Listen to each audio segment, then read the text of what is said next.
a conductive wire, and you were so electric. I had no say when you came so near, and just passed right through me. Previously on Welcome to Geekdom, we discussed 5 seasons of Lost, none of which Richard was present for, but today I am joined by Richard Cullen, Nick Ball, Shane Connard, and Becky Rice, and I don't know what's going to happen, but we're supposed to talk about Lost Season 6, so hopefully that happens. Richard, since you are new here, Hi. How are you doing? How do you feel about Lost?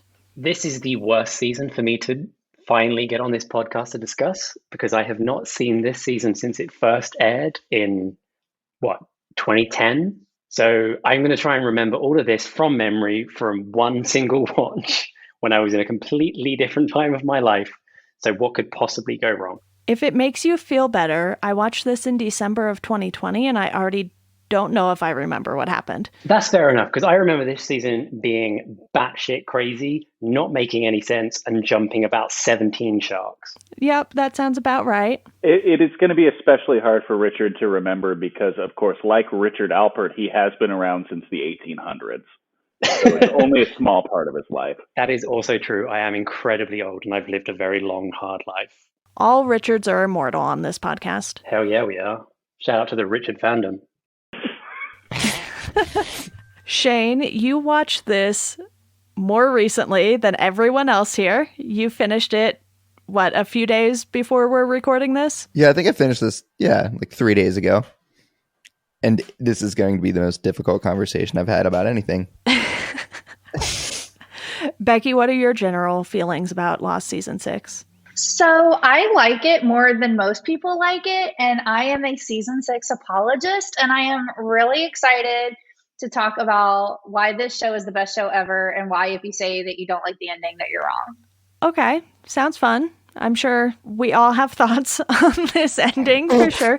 But before we get there, I want to briefly talk about the fact that they are still introducing new characters in the show's final season who are very important to the story. The main one being, I guess, the Man in Black. This is like the most we get of him. And we are not talking about Johnny Cash, unfortunately. That would have made more sense. Right? I think so, too. I mean, I'm glad Titus Welliver was getting work for this, but... I didn't even make note of his name. I was just like, Jacob's twin is the Man in Black. So that's how well this season went for me. Nick, do you have any thoughts on the Man in Black? So I wasn't here for the season 5 episode. We get a lot of Jacob near the end of season 5. Do we get much Man in Black in season 5? I don't think we get any. I don't think we see him at all until that opening shot on the beach. Mm-hmm. Okay. There's a lot of stuff that people, I think, rightly criticize season 6 for, and the Man in Black stuff is among that. We'll get into it. I don't know.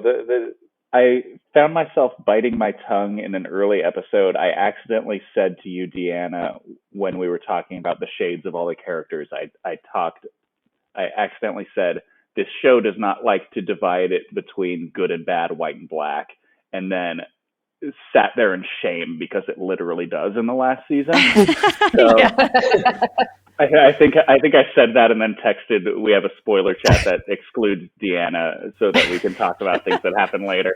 And I texted them like, I fucked up so bad. Well, there are only 50 shades of grey, and they ran out of those shades, so they had to go to black and white. Yeah, exactly. I don't know. Season 6 is, I think I've seen it through twice, and it's, I think by that, it's not my favorite. I've seen the rest of the show 3 or 4 times, depending on season. The Man in Black, what can you say about it? He's in a wine bottle. You turn it upside down. If you take out the cork, he's gone.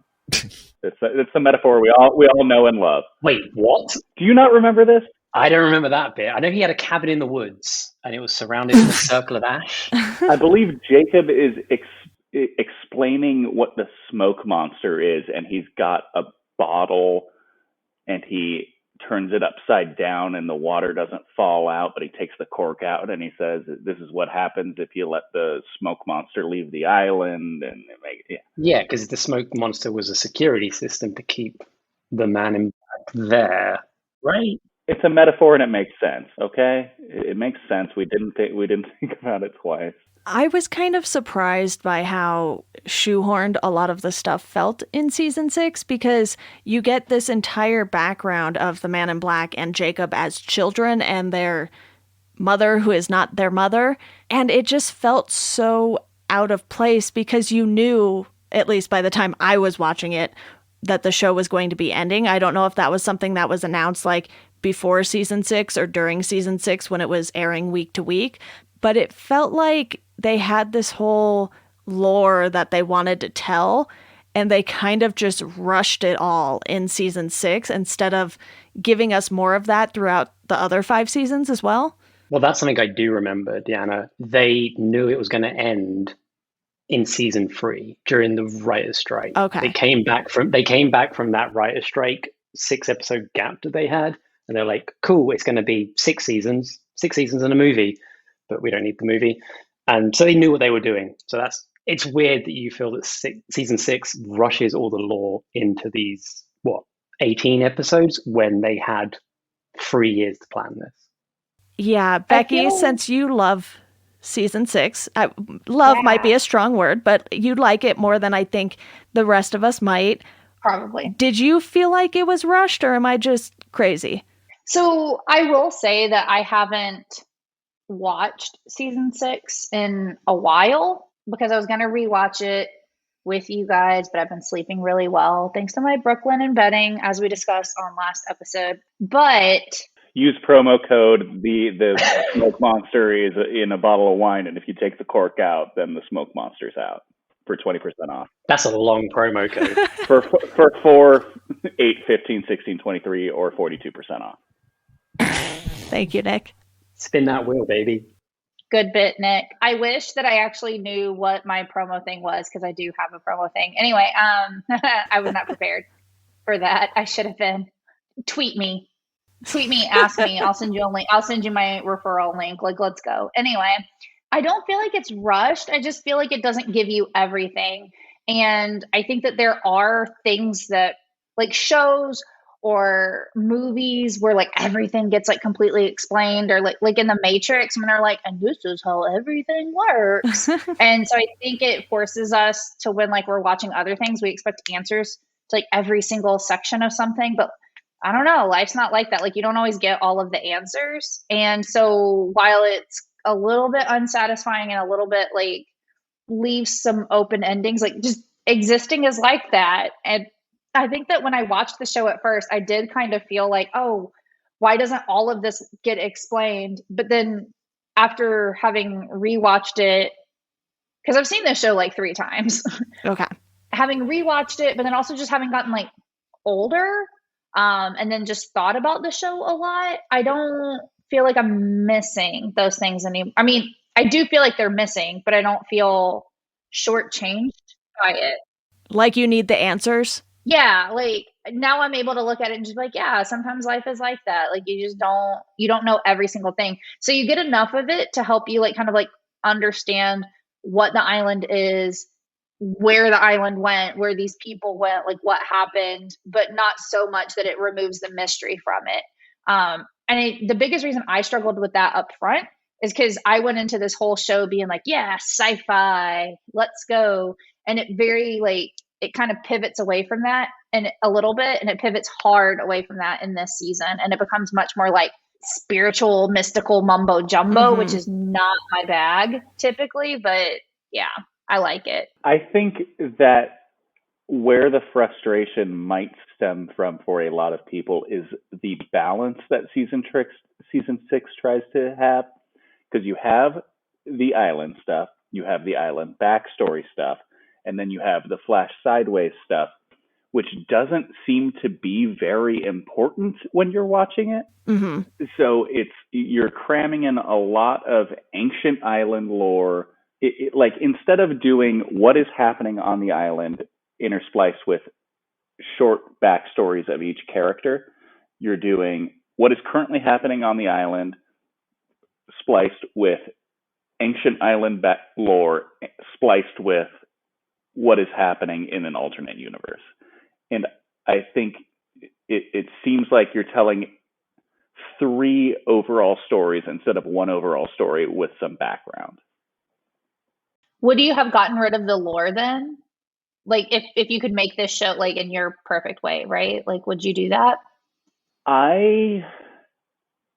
So I have an opinion that we'll get to that I think will align with you a little bit, Becky. I don't hate the Flash Sideways stuff. I I love think it. there's an interesting way to look at that. I think the island lore is my least favorite part of this. Yeah. I think if you're going to go so hard in the Flash Sideways, you got to go less hard in what's still happening on the island, or just cut the island lore. And if I'm not mistaken, Shane, maybe you know the answer to this since you just watched it recently, but don't they dedicate one full episode to the backstory of Jacob, the Man in Black, their mom, and the island lore that way too? Because I remember I was watching it and I was like, okay, they're not cutting back and forth. And I think it was episode 15 maybe, which is so close to the end. I was like, it just felt a little jarring for them to suddenly sort of change things up that way. It's so jarring. I don't, it's like 3 episodes before the ending, or the third to last episode or whatever. Yeah. And yeah, it's just an entire episode dedicated to this strange island backstory that's only so informative. As much information as you get, it kind of just seems to open up more questions. Yeah, I feel like all you get is that they're brothers and there's conflict between them. Like Yeah. you get the source of the conflict, but that doesn't really matter. But you already know that there's conflict between them. Yeah, they dress them in different colors. It's a lot of filler that doesn't necessarily add a ton to the lore either. And, Richard, do you remember watching these episodes and being like, why are they doing this now? Okay, I've got a few points for this. Like, Nick, what you were saying about them trying to cram in the lore and the Flash Sideways and the island stuff. Watching this season at the time, the frustration, like from myself and a lot of my friends, was we don't need to see this Flash Sideways stuff because it feels meaningless and it feels like we're treading old ground. Right. The island stuff was cool and like built upon like how season 5 ended and like the backstory, the lore, and all this with Jacob and the Man in Black. I could have happily have done with Flash Backwards, if that's what we want to call them. There may be a proper name for them, but the Flash Backwards, they were great. The island stuff was great. Scrub the Flash Sideways because it eventually is completely meaningless. And maybe in your final 2 episodes, you could cram all of that, like, spoiler alert, afterlife, hey, we're dead, all along stuff into the finale, and it'd be a big reveal. Speaking of the fact that they are dead at the end, we will probably talk about this later, but my God, the fury about them being dead at the end is unparalleled. And then I had something to say about Across the Sea, but I've already forgotten what it was that Shane said about that episode. I had a point on that one. It might come back to me. I mean, maybe this is where we get into it. So I think they just fumble that ending so badly, because I think the interesting way to do the Flash Sideways is, because the way I see it is, end of season 5, they detonate the atom bomb, right? Mm-hmm. Great ending. The H-bomb. H-bomb, sorry. Yeah, they detonate the H-bomb, it destroys the island in the 70s.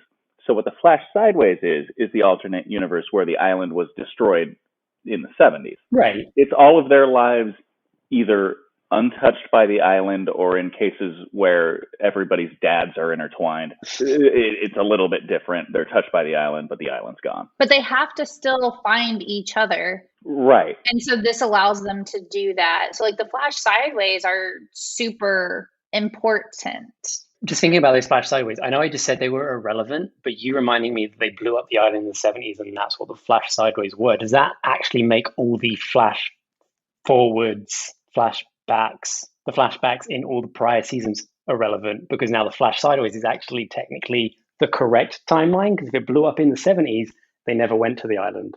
Exactly, which is why I think the Flash Sideways are interesting that way, and especially as Becky mentioned, coming to the show thinking it's a big sci-fi thing, that is I think, an interesting premise. It's just like suddenly last season of the show, these people are living totally different lives. And I mean, obviously, we've got the connections with all the creators with Fringe later on, but it's a similar idea there. It's an interesting premise that is completely fumbled by all the spiritual stuff at the end.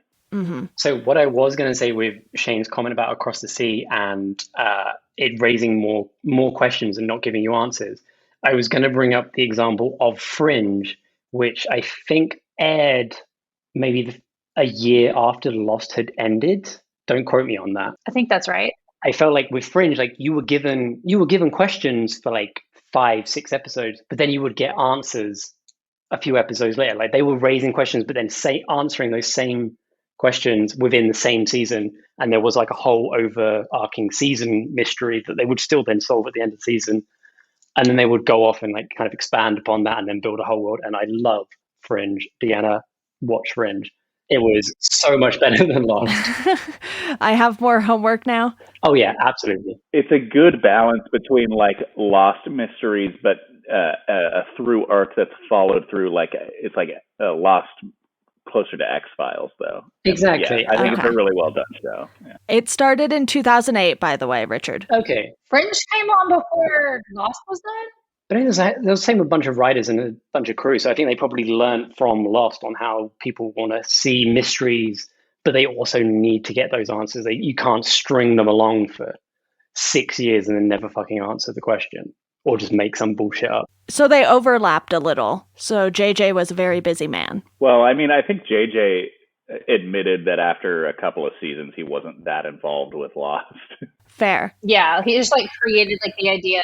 Real quick, since I know I was previously asked for predictions, I think it was season 2 or season 3 when we were discussing one of those. Shane and Nick, I know you two in particular were interested in what I had to say, and I don't know what made me say that there was like an alternate timeline and that they were all dead, but at the same time, I'm almost a little bummed that I was right. That was a big, I mean... Yeah. But you're not right. Yeah.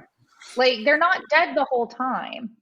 So I think that that's a reason that people like get frustrated with this show, is because they look at it and they go, oh, they were just dead the whole time? Like, that's a cop-out. But they're not dead the whole time. Well, they weren't dead the whole time. It's just the ending where Christian's like, oh yeah, you're all dead. Well, yeah, because people die. It's a bit of a have your cake and eat it too ending, though, because they flat out said they are not dead when everyone was like, it's season 1. Oh, yeah, it's purgatory. They're like, no, it's not purgatory. Fine, it wasn't purgatory in the end.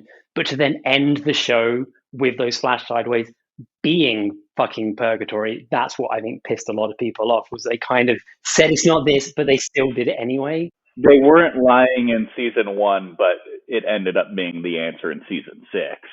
So Yeah. Yeah.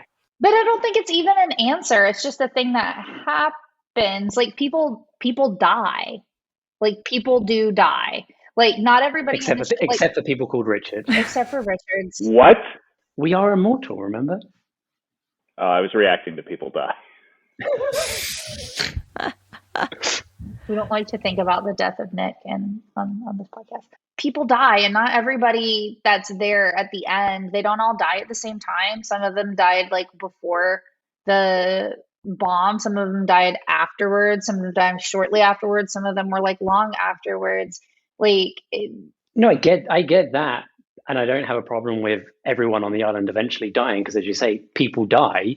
But I think it's like the reaction at the time was, oh, death was the answer. Or like this whole last season was about them having already been dead. And the creators had spent the first 2 seasons like, it's definitely not purgatory. We're not going to end it with them all dying or revealing that they're all dead. I think they just kind of threw people kind of the wrong way, because they basically did what they said it wasn't, but they did it in a way that made sense, and people kind of took it the wrong way.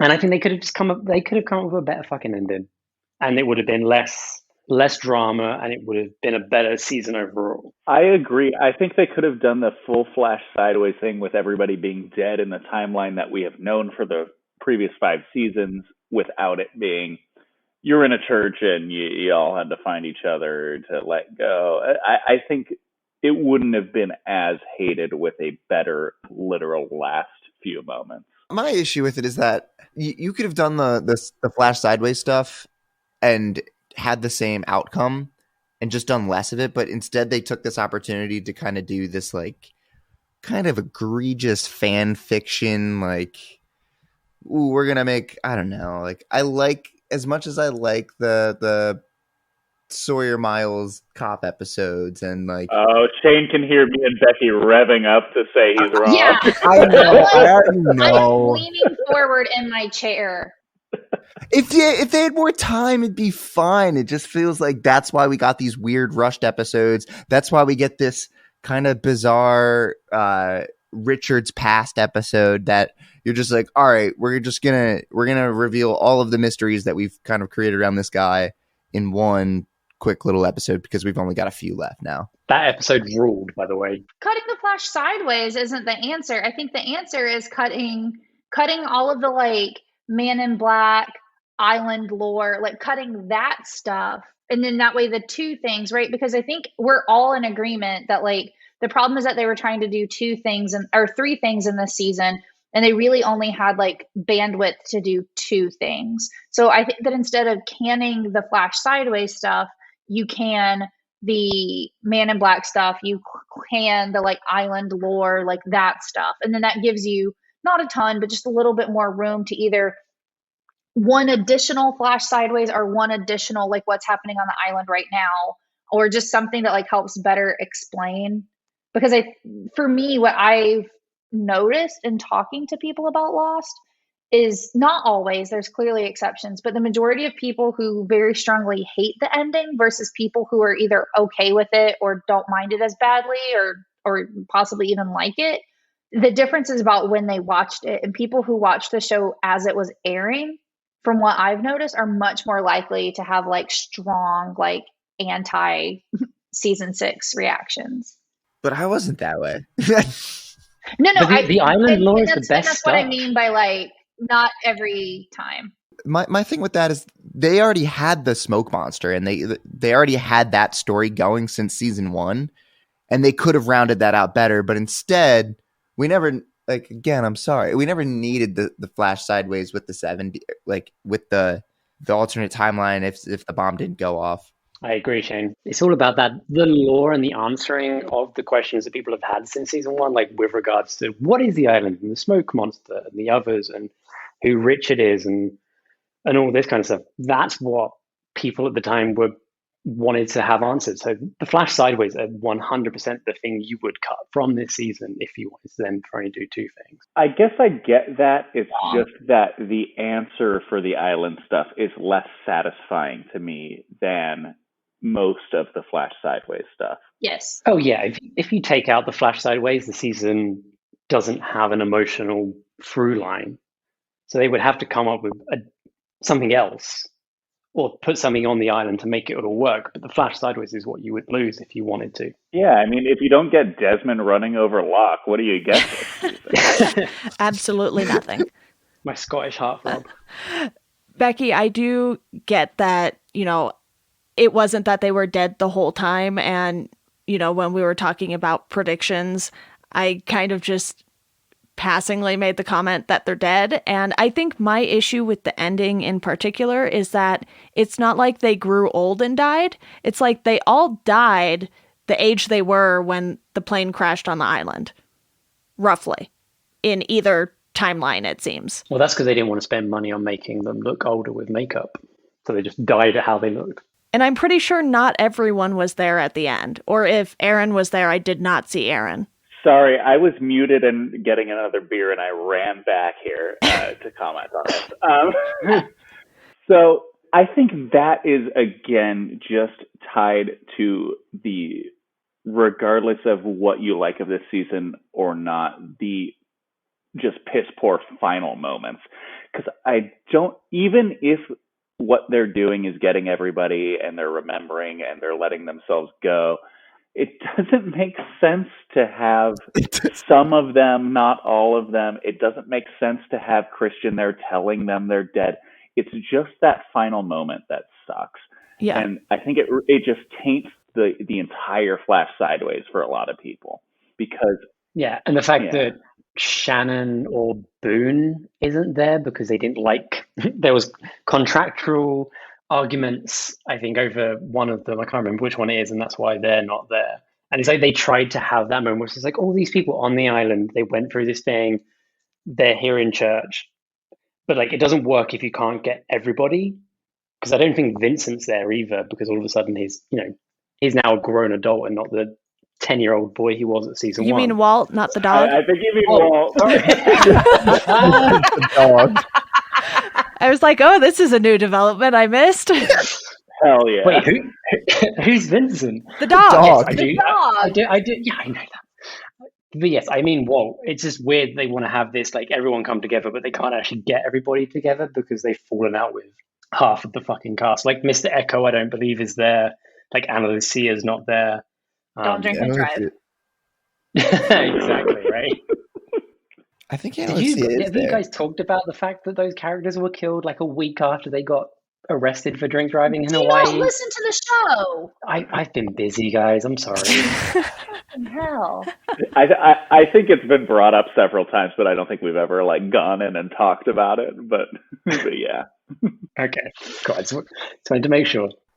Okay, so is there anything else anyone wants to bring up about the ending in particular? Obviously, we're going a little out of order, but I think once we talk through the ending here, we can sort of start going through other events that happened in the season. I think it should have ended with everybody, every household that watches Lost getting personalized mail, and when you open it up, it's a copy of your own birth certificate, but it says that Christian Shepherd is your father.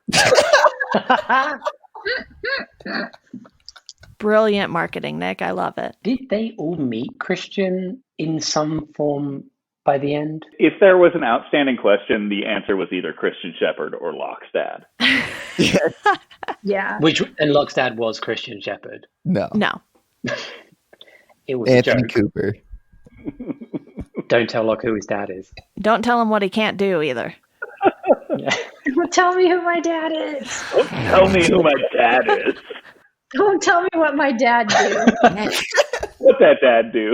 Speaking of Locke, do we want to dive into his story? Because as Shane pointed out before, there are 2 Locks. 2 Locks this time. That's 2 not Locks a this lot time. going on. How do we feel about Locke as the smoke monster?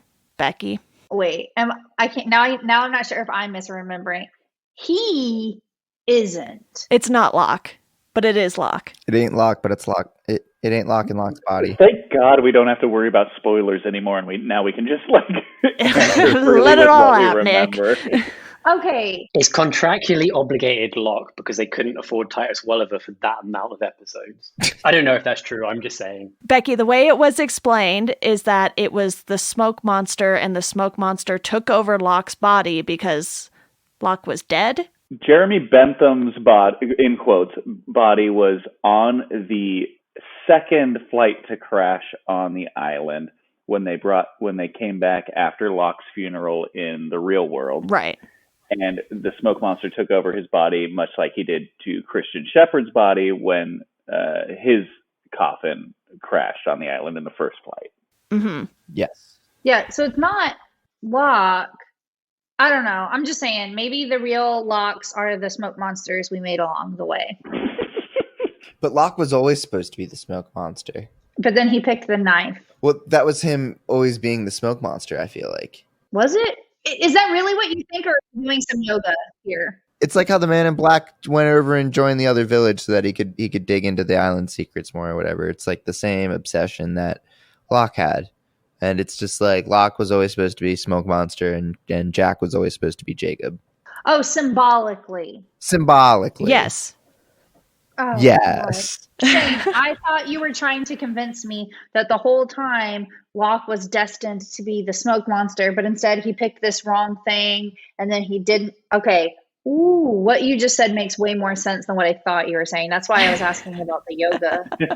Yeah, Jacob and Man in Black are like the very obvious like yin and yang, and it's the same thing between Jack and Locke, and you get that throughout the whole them fighting. You get that throughout the whole show. I think that is one of the most successful reveals of season 6 is when you find out that Locke is the man in black, is the smoke monster, and has been since that plane crashed. Mm-hmm. Mm-hmm. You get so few real successful payoffs in season 6 that I think that one deserves a lot of credit because it's been going on since season 5 and they've had the patience to tell you about it. Surprising for this show. Yeah. Do you know where the name Jeremy Bentham comes from? The philosopher? Yeah. I was just curious. I was just curious whether you guys had picked up on any of those kind of philosophical connections. This literally came up again in something that I was watching the other day, and I was like, oh, Jeremy Bentham. It's Locke. Right, but certainly that's the only name of any significance in the show. Oh yeah, no other name means anything at all. They're just No. random grab bags of names, Rousseau, all that kind of stuff. If these names had been important, then you would know that, Richard, because you would have heard us talk about the importance of the names and maybe say, I don't know, the first episode. Which we don't do. Wait, listen to this podcast when I'm not on it? That's crazy talk. I think it's crazy for people to listen to it when they are on it. Oh, Don't listen to her. Keep listening to this podcast. Buy Brooklyn and bedding. Go to the Olive Garden. And drink red wine. Buy a Casper mattress. Do all of the things. Avocado. Philly. Becky throwing in a plug that is not a podcast joke, but is a Sonic the Hedgehog joke. Love it. So is it safe to say that all of us are kind of in agreement with the payoff for Locke's story and how that sort of built up and ended aside from the actual ending? Yes, good job. Solid work. Medium job. I mean, I know I was the one who just said it was well done. I also hate John Locke. Well, yes. Wait, do you hate John Locke the philosopher or do you hate John Locke the character? Because he's the best character on this show, apart from Desmond and Faraday. Okay, he's the third best character on this show. Ooh, Faraday. disagree a lot with that. Yeah, I disagree too. Ooh. Y'all gonna fight me. Well, the thing is, we've talked a lot on these podcasts about the Jack versus Locke thing, and the thing is, Locke looks good because he's against Jack, who sucks. But Locke also sucks. Mm-hmm. Jin and Sun remain MVPs. Yes. MVPs. Yeah. Oh, please. Oh, Richard, are you fucking kidding me right now? Where were you for 5 seasons? I know. I wish I'd been on all of these. I'm sorry that I had loads of work because I think we would have had some great arguments. Jin is pretty cool. Sun is a wet blanket. I'm sorry. Problematic opinion. Ooh. Wow. Anti-feminist icon Richard Cullen on the podcast. I'm sorry. I just feel like she doesn't do anything for this entire show. She's just there to be his wife. I think her flashbacks in the early seasons are the best flashbacks in the show. Absolutely. Her dad is a mafia boss or something, right? He's a crime Yeah. lord. Yeah. Well, she had that going for her, at least. Dear God. Richard's canceled. Can we kick him out? The general sense is like Jin and Sun are great, and like Jin is so rough in the first few seasons. Like he's such a complex character that like it takes a lot of effort to defend him. And then Richard just comes on and you're like, Jin's great, Sun sucks. Well, no, Jin takes a few seasons, I think, to kind of get into it and become quite a good character. But I just feel like, I mean, and also you guys have watched this way more recently than I have. I can't wait until I'm 100 years old and I can't remember things either. Exactly. I just never warmed to Sun as a character. I'm sorry. Her name is Sun. You never warmed to the sun? That is insane. If you're not, and I know you drink a lot of gin.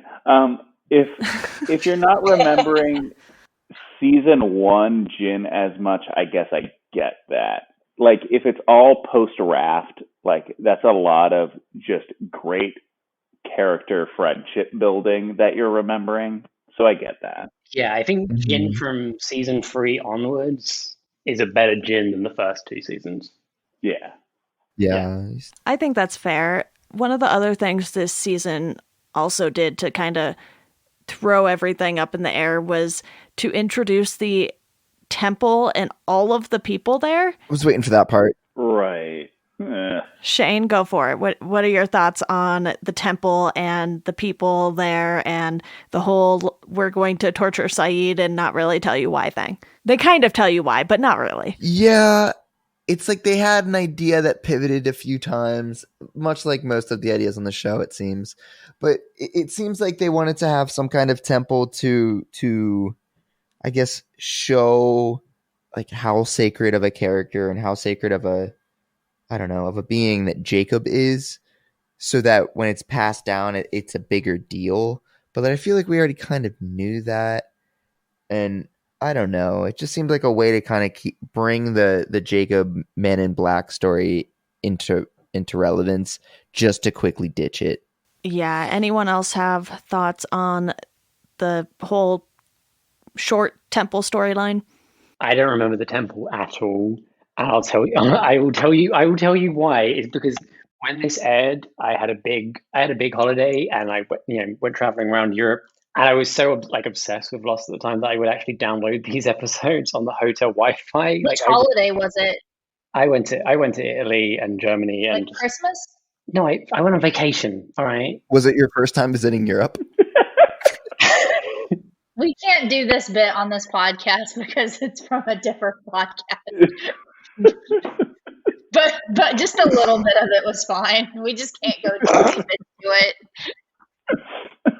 But anyway, I was on vacation, and Lost was airing. I was like, I can't miss an episode of season 6. It's the final season. And I downloaded the episodes on hotel Wi-Fi over torrent and just watched them on the TV. Just ignoring the fact that I've got all this beautiful culture out the window. I'm like, nah, fuck it. 45 minutes, it's Lost time, baby. You ain't got no leg temple out there. Exactly. And one of the episodes was the fucking temple. And you watch it and it's like, what is this random thing they're now just suddenly introducing in the final season? This is my problem, I think, with this show, is they introduce entirely new locations on the island for the last season, and it's like they appear for one episode and then they're gone and they're done. It's like you're making shit up at this point. You're just making it up because you've got nothing else going on for you.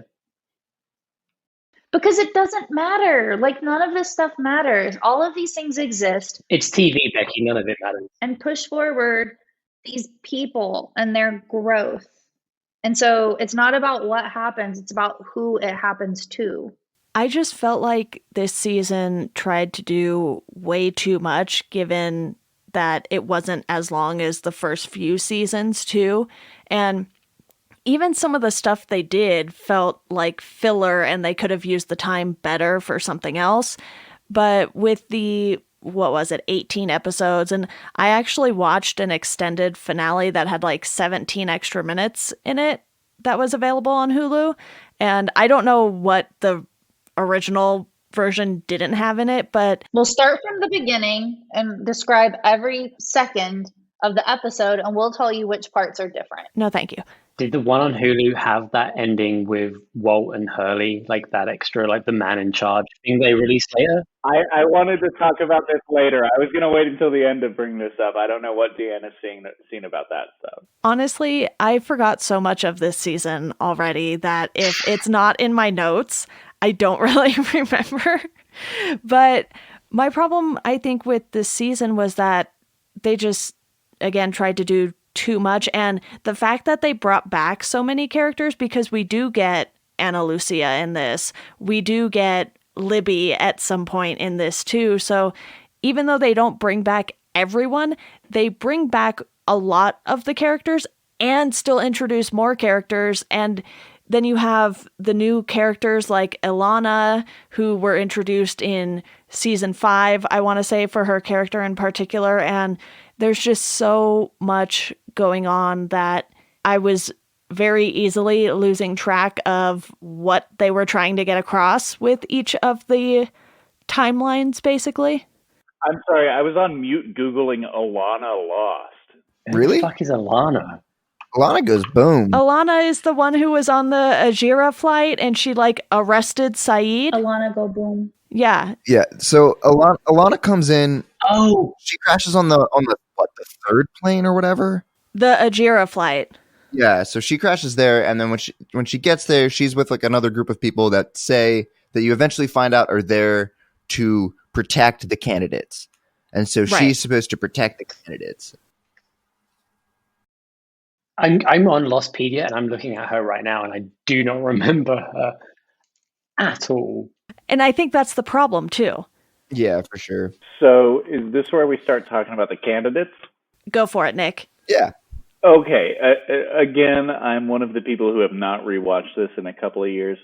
The candidates are basically our main characters. They're the candidates that Jacob has.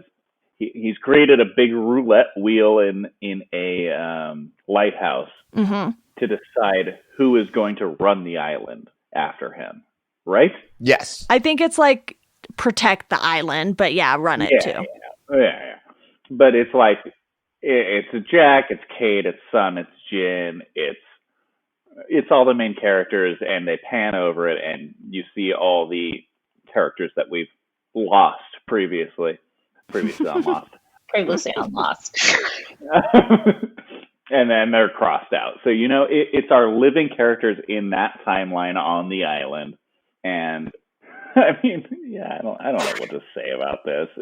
They're the candidates. They're the people who are alive. You go, okay. They tie it together in a way too, where each candidate represents one of the numbers, and so every candidate has a number, and that's where you get all this repetition of those numbers. Yeah, and it's like, here are their numbers, and you're like, okay, that's the answer of what the numbers are. Who cares? Like, well, you're like, okay, well, why are there 8? Why are there 8 numbers, and who are the 8 candidates? And then so you don't, until season 5, you kind of slowly, piece by piece, find out who each of the 8 is supposed to be. Yeah, but it's like a worse revelation of the Oceanic Six. It's like, okay, they've all got a number. Who cares? Because it's not just which of these 6 are going to get off the island. It's which of these 6 are going to, in turn, like you said, protect the island. But I think this is one of the problems with season 6 is that they want to answer some of the bigger questions that fans had about the show. Like,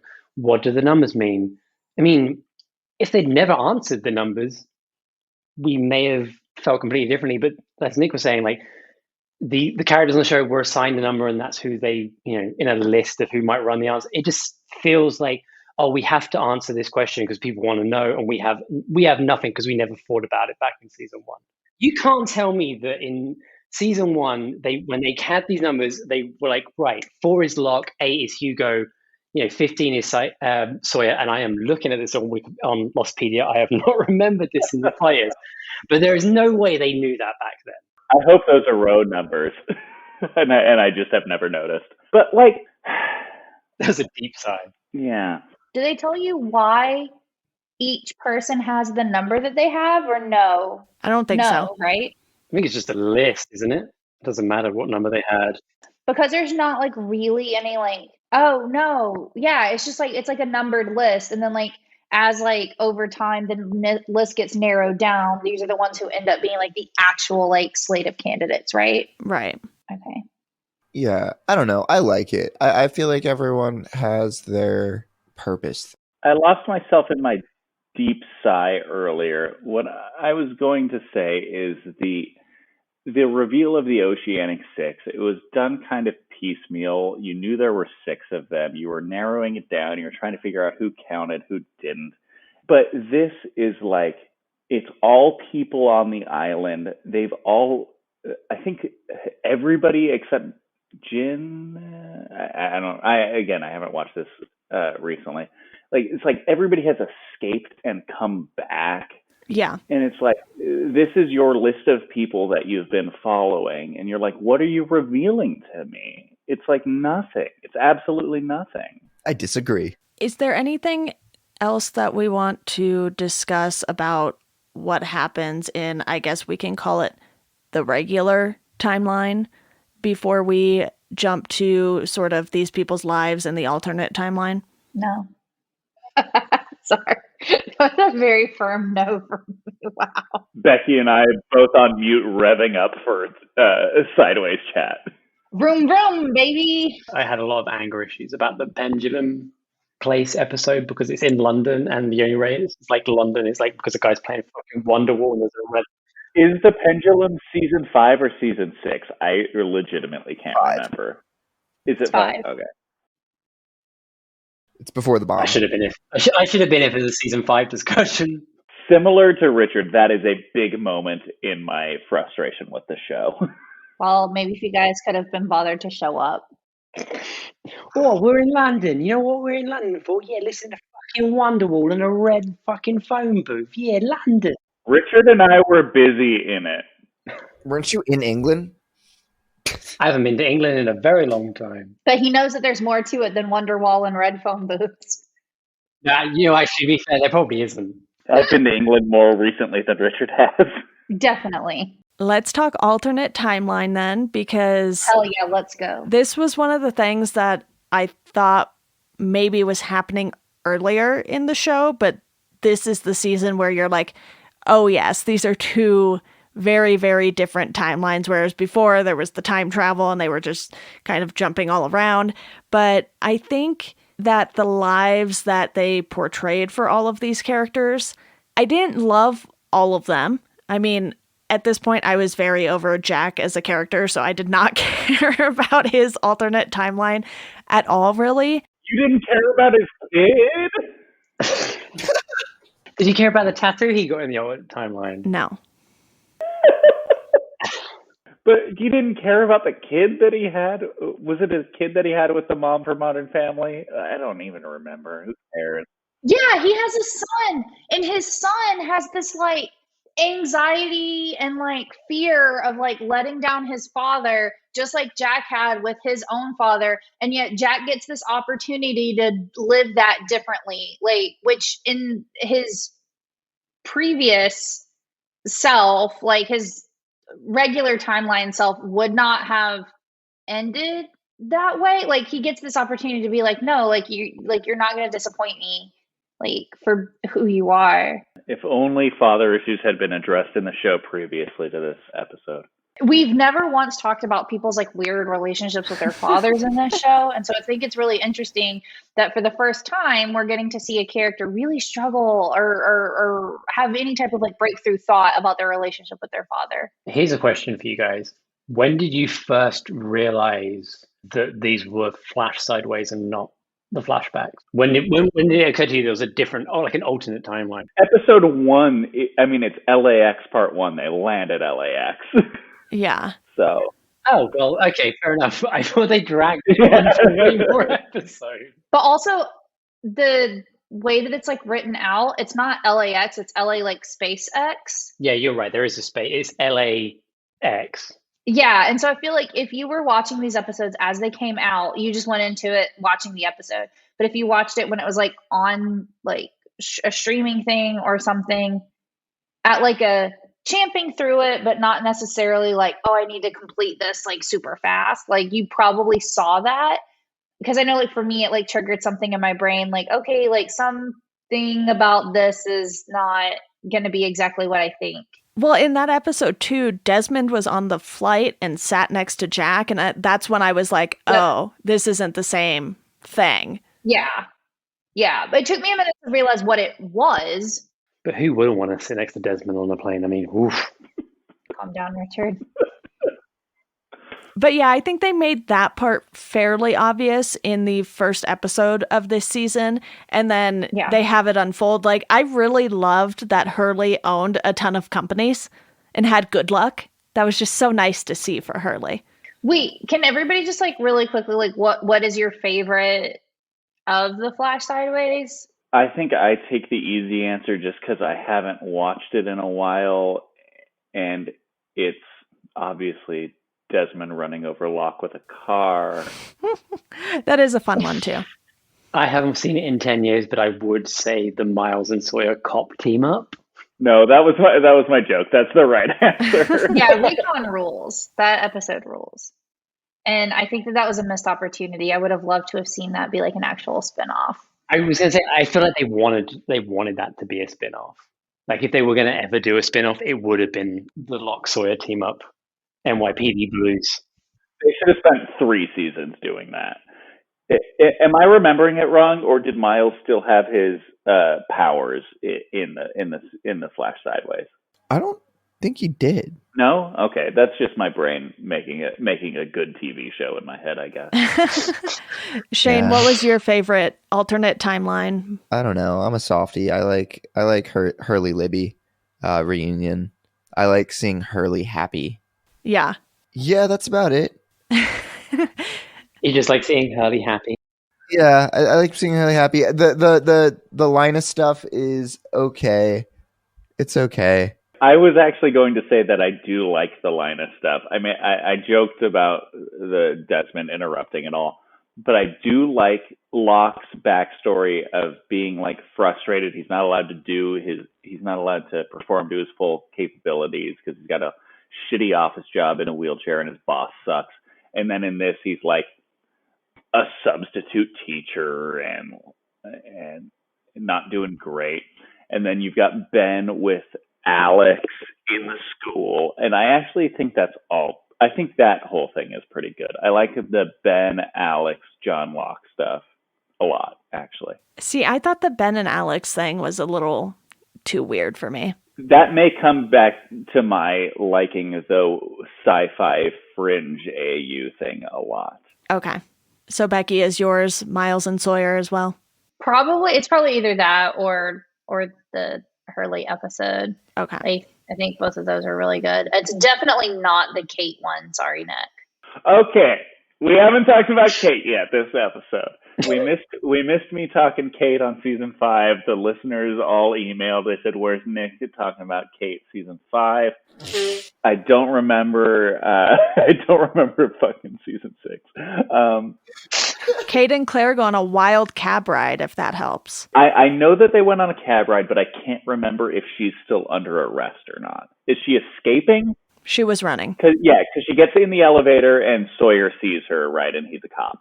So that's the whole thing there. Mm-hmm. Mm-hmm. What is everyone's opinion on this podcast about Kate? Nick likes her. I'm the only one that likes Kate on this podcast. Pretty much. Okay, cool. She's Yeah, pretty. I agree. I agree with everybody else. You'll find that you're the only one who likes. You're the only one who likes Kate. I'm sorry. Kate rocks. The thing about Kate is that she is pretty, and Nick likes when the girl on the show is pretty. Oh, that's. I'm not even sure she's pretty. I don't But want she to is be pretty. mean. Claire's in this season. Claire's in this season, and she's with my friend Kate. She tries to kill Kate. She's wrong like everybody else. I feel like everybody is right after the first couple seasons. Kate doesn't have a ton to do, and I think that's a failure in the writing because I think that Kate is an interesting character, and I think that Evangeline Lilly does a good job with that character, and I think it's not her fault, and I think you all owe Evangeline Lilly an apology, even if she doesn't vaccinate her kids, allegedly. I do not owe Evangeline Lilly an apology. I would apologize to fictional character Kate before I would apologize to her. I'll take that. Please apologize to fictional character Kate. Dear fictional character Kate, this is Becky. I'm sorry for what I said about you being boring. You are very pretty, and Nick loves you. But you are boring. I almost said this signed the cast and welcome to Geekdom, and then I realized that we are not all always on this podcast yet. I've been on this show like 10 times. We've done lots of Lost episodes here. Shane, we haven't talked much about Claire, who I know you really like as well. Do you have any Claire thoughts this season? You know, I feel bad for when everyone gets on the submarine, when they're trying to get to the submarine and leave Locke on the island, and leave not Locke, fake Locke, Man in Black Locke on the island. And they all get in the sub without Claire again, and Claire gets left behind again. And I feel bad for her, and even though when she makes the creepy baby out of island stuff, that part's a little much. I felt like they did her character a big disservice by the end of this show, because in season 6 they kind of really went all in on she's the crazy mom who lost her kid, and you have this whole situation where it's kind of hard to tell if she's someone you can trust or not, especially for the main characters who had come to know her pretty well. And, she saves Jin, which is obviously a good thing to do, but then she kills one of the temple guys because she thinks that they have Aaron at the temple. And then Kate has to tell her, no, I took your son. And it's just this downward spiral that does make sense. But at the same time, I hated that they did it to her. I feel like my opinions on Claire probably won't be received well. Oh, well, at least you don't only have negative thoughts on Kate. Richard doesn't like any of the women. I would like to point out. Richard, drop your Eloise thoughts. Probably the best written female character on the show. No, I digress. I just feel like everyone, like the female character on this show, were definitely done a disservice across the board. Like, Claire was mainly there to be pregnant to begin with, and then a mother to a baby, and not really much else.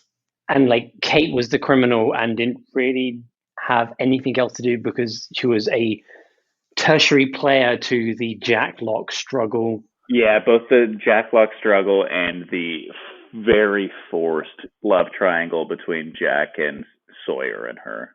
I totally agree. Right. Just thinking about all the females on this show, the best female character on the show is probably Juliet. 100%. Sun. And her relationship with Sawyer is one of the better written relationships on this show. Like, I really liked their pairing, and like, their relationship that kind of bloomed in the timeline skip to the 70s or whatever.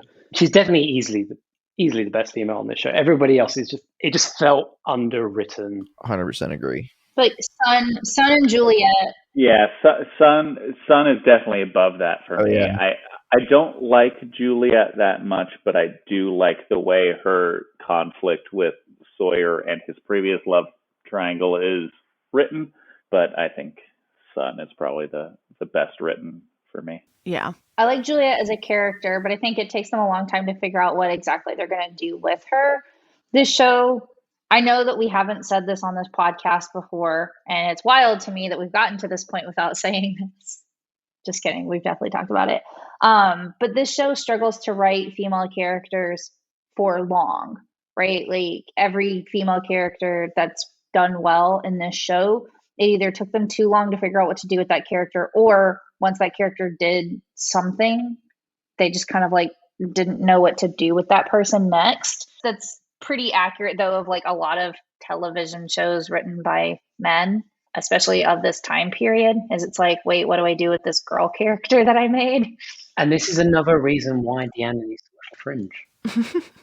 I think you hit on something there, though, Becky, because the longer the female characters were in the show, the less they knew what to do with them, because I thought Rose was pretty well written, but we don't see her nearly as much as Kate or Juliet. And I think that's why, because they Absolutely. didn't need to do as much with their characters, so they could give you these, little moments with her that I think worked really well, because when you have her and Bernard and Vincent and they're on their own, and then, Desmond ends up with them at some point, and it's just these quick moments with Rose. So it's like they didn't have enough time to screw it up. Yeah, maybe that's it. I totally agree with you. Yeah, absolutely. But with Juliet, she did at least have a purpose going into it when we meet her character, because she's doing this research. She's a fertility doctor. And of all of the female characters on the show, it's like she kind of had the highest status, I would say, as far as just like her job and those kinds of things. Yeah, and they build a lot of mystery around her as well. Like, you don't really know if she's which team she's on at first.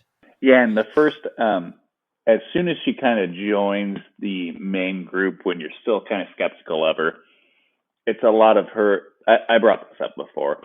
The way they write her once she joins the main group, it's very smug. It's still reserved on what she's giving them, and she serves a purpose, but it's like they don't know what they're going to do with her, so they keep her very ambiguous, but to me, not in a very interesting way for a while. Not until season 5, I don't think I'm very interested in what her character is doing.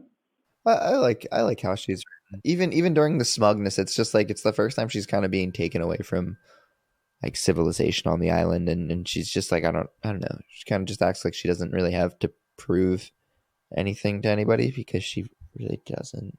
I get that, but it's the same. It's just I brought it up when we talked about when she was introduced. It just seems like they're retreading the Ana Lucia introduction for so long with her. Yeah, you're right. All right. So do we have anything else on the alternate timeline stuff? Because there is one more thing I want to talk about before we wrap up. Is it David Faraday hiring Drive Shaft? Daniel Faraday? Is that not what I said? Sorry. You said David Faraday. David Faraday, my good buddy. I meant Daniel Faraday. That's his brother. That is not what it was going to be about, but we can talk about that if you want, Nick. I just remember that there's some weird big. Is it a wedding or just a party? It's another excuse for a bunch of people to get together in an AU. It's very silly. I don't have much to say about it. I just think that part of the Flash Sideways, it's all very silly. What did you guys think, before I get into the one big thing, about Widmore and Eloise being married and then Dan and Penny being step siblings, half siblings? I don't even know. Everyone's related. Yeah, everyone's related. Everybody's their dad, whatever. I can't take Widmore as a character seriously, and the reason why is not going to make sense to you guys, I don't think, or a lot of the listeners of this podcast, because it's a very English/Australian reason. And that reason is? The guy who plays Widmore was on a TV soap called Neighbours, and he played a character called Jim Robinson, and he was like the family patriarch. He was kind of like one of the main characters of Neighbours.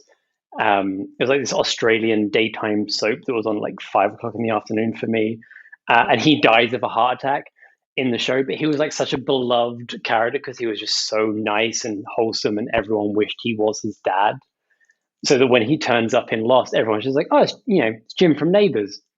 And I just can't see him as anything but this TV soap character. So he tries to be all evil and benevolent in this show, and I'm just like, nah, you're gonna die of a heart attack, mate, and everyone's gonna love you. Becky, any thoughts from you? Not about Lost, but Richard, what is this soap opera that you're telling me about, and why do you know so much about it? Did you watch it on that vacation you were talking about earlier? Yeah, I have a VPN, so I would watch all the English daytime soaps. When you were living in West LA. Exactly. Seriously though, if you guys haven't seen Neighbours, you should check some stuff out on YouTube. That shit fucking slaps.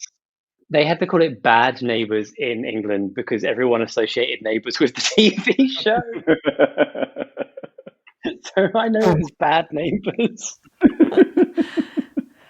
Well, the last thing I wanted to talk about was the near destruction of the island. That seems like an important thing that we have not discussed, because we talked about how they were looking for replacements for Jacob and the Man in Black, and because of science reasons, Desmond was the only one who was able to move this stone pillar that was like underground, but water was flowing, and I don't really know what happened, but it all means nothing, Deanna. That's all you need to understand. It just means nothing. It was a cool visual, and they had no other idea what to do. No, it's a quirk. Yeah.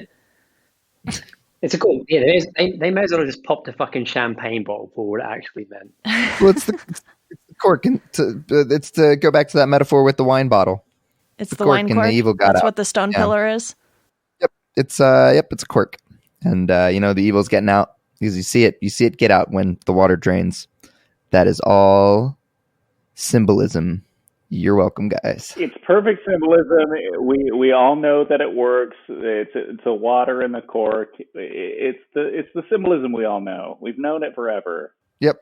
And now Locke can get off the island. Not Locke can get off the island. So it wasn't just me. That was just sort of a thing that happened, and you were like, okay. Oh yeah, I was super into it for when did they bring it up? Like 2 episodes before the show ended. Super into it right when they brought it up. Perfect timing. This goes back to my opinion. They just made shit up on the fucking spot, and none of it matters. This whole season's a fucking car crash. No, it's great. I love this show. Yeah, I love that we have now collectively spent like at minimum like 6 to 12 hours just dunking on this show that we're like, oh, I love it. That was very good. I actually enjoyed it more my second watch through. I love this show. I don't think we dunked on the whole thing. No, I know, but it's funny. It's funny when you think about it. Like we've spent like a large chunk of time being like, oh, they did this wrong, or oh, they should have done this differently, or oh, this part was dumb. And then so at the end, it's like, oh, so you didn't like it, right? And we're like, no, this is like one of the best shows of all time. Well, I didn't say that. I said I liked it. Well, I did, and Nicholas did, and Richard did, and Shane did. I didn't. That's like I remember seeing a thing. I don't remember what it was from, but it was just you guys gotta watch Twin Peaks. Half of it's terrible. It's the best show ever made, and that's how I feel about Lost. It's almost the exact same thing. So Yeah. I don't know if we're ready for this yet. We're ready. We're going to start wrapping up. Go for it, Nick. So I can't remember. Did Shane or Richard bring up? And I tried to halt them. The man in charge. I did. Yeah, I brought that up. Yeah, the epilogue. So yeah, it's the epilogue to the series, and I don't know if you've seen it, Deanna. If it was not on Hulu, I did not see it. I've not either. I do not know if it's on Hulu. I don't think it was. I didn't see it. Yeah, that's the only reason I brought it up. Because I thought it might have been that extra 15 minutes that you saw on Hulu. Yeah, because it's about 12 minutes long. I've only watched it on YouTube. I don't know where it was included, if it was on a box set or if it ever aired anywhere. Okay, well, I will say this. I remember the episode ending with the whole big funeral thing, I'm pretty sure. Okay. Mm-hmm. Okay, well, yeah, it happens after that then. Yeah, I haven't. So again, I don't know what this was included as. This is a thing that I watched after finishing the series. I watched it as it aired up to about season 4, and then I rewatched everything I had seen and the ending in 2011, I think. This is something I watched when I finished it just on YouTube. It's called Lost, The New Man in Charge. It's a 12-minute video, and it begins in a Dharma packing warehouse where people are packing packages, presumably that will be dropped in the island, a island, who knows. Ben Linus is there as kind of the manager of the packing station, I believe. You see another orientation video with our friend Miles's dad, with more information. Again, I haven't watched it fully in a while.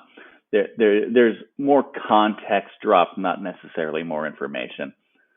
And then it cuts to an institution similar to the one that Hurley and Libby were in, where Walt is there as his current age.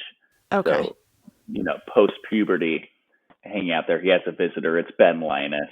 And then they go out and they meet the new man in charge, and Walt goes out, and it's Hurley. And Hurley is the one who's now in charge of the island. That definitely was not the extra stuff included in the extended finale. Yeah, a few years after the series ended, and it seems like a tee up for something, or just a send up. But I really don't have the context of how and when this footage was filmed and included. I looked it up, and it said it was basically released only with the DVD of season 6 and then the complete collection. Okay. It answers the question of who of these numbered lists of survivors is going to take over the island and all that. It gives a little bit of closure to Walt, but not much. It continues to build on Ben Linus being able to get out of anything. I think it's a much better ending. If that had been the actual ending to the series, even if the church scene had been included and then it ended with this, I think everybody would have been a lot happier. I would agree with that. Adding this as the main show, I think, would have gone a long way. To kind of squirrel this away as a DVD extra was a bit of a bum choice. Yeah, it's like I don't want to call it fan service, but it's like just like such a more triumphant way to end the series than what they did. Right, and they had all these extra online vignettes, I think, around this season, or maybe a prior season. It was just like these short, kind of 5-minute pieces that were about the Dharma Initiative that kind of had like Chang and all the orientation films and all this kind of stuff. It was part of that like AR meta game that they were running at the same time. And Right. I think like this last one is the one that most people kind of should have seen and feel like you, Nick, like if they'd attacked this on to the end, I think like the hatred of season 6 would have been a little bit less. Yeah, it's like even if they had just done it as like a Marvel style after the credits aired, like people just would have left feeling a little bit better about the entire series, right? Yeah, I know the four of you have said that you really, really like this show, and obviously it's the four of you who convinced me to watch it. And while I don't think this is one of my favorite shows ever, because I love shows like Breaking Bad and Better Call Saul a lot more than this, I did enjoy it, even though it has lots of problems. I think it's okay for shows to have problems, but I think the experience of watching it and texting all of you while I was watching it and then doing these podcasts also made me enjoy it a little more. Yeah, I think this is definitely a show that was made for the group watch. Yeah, or the way that shows were viewed at the time rather than just running through it all and not reflecting as much. So I think even if you're kind of marathoning this, having somebody to bounce these things off of is good for how this show is perceived. Yeah, this is a show I think designed for the water cooler moment, and watching this week by week and kind of discussing with friends who are watching it along with you, like, what do you think is going to happen? What does this mean? Like this show kind of works really well for that. But if you're like smashing out, 6, 8 episodes a day, every day or whatever for a few weeks, I think you can see the cracks in it a lot clearer. Like this, I think I would put this show in my top 10, maybe top 5 shows of all time. Okay. But it has like definite problems and weaknesses that I would happily admit to. Like I would never defend this show if someone hated it. Like I wouldn't be like, "Oh, I can't believe you hate Lost." Like, all right, cool, you hate Lost. That is totally acceptable. That is a valid opinion if you don't like this show. But I do still love it. I'm just glad I didn't disappoint all of you. I think I agree with Richard. It is, even if you don't like it as much as we do, the fact that you're willing to watch it and then set aside all the time to talk to us about it in the chat and talk to us about it on this podcast is what we all want. Well, does anyone have any final thoughts here? Watch Fringe. Watch Fringe, and also you plugged Better Call Saul, which is underrated, and Kim Wexler is the best written character currently on TV. And if she doesn't get a fucking Emmy next year, I'm going to be so mad.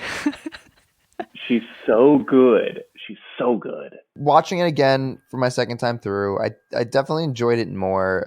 I was actually I remember specifically disliking things and watching it a second time and being like, what was my problem with that in the first place? Like the Richard Alpert episode, which I've talked a lot of shit about. After you get through like the first 15 minutes, which is just Richard riding a horse in different places, you get so much of Richard riding a horse. Yeah. And then you get a lot of him just saying, he just says Isabella a bunch. Yeah, I don't know. That episode didn't bother me in the end. It's actually pretty good. I liked it. I don't know what else to say. It's a good show.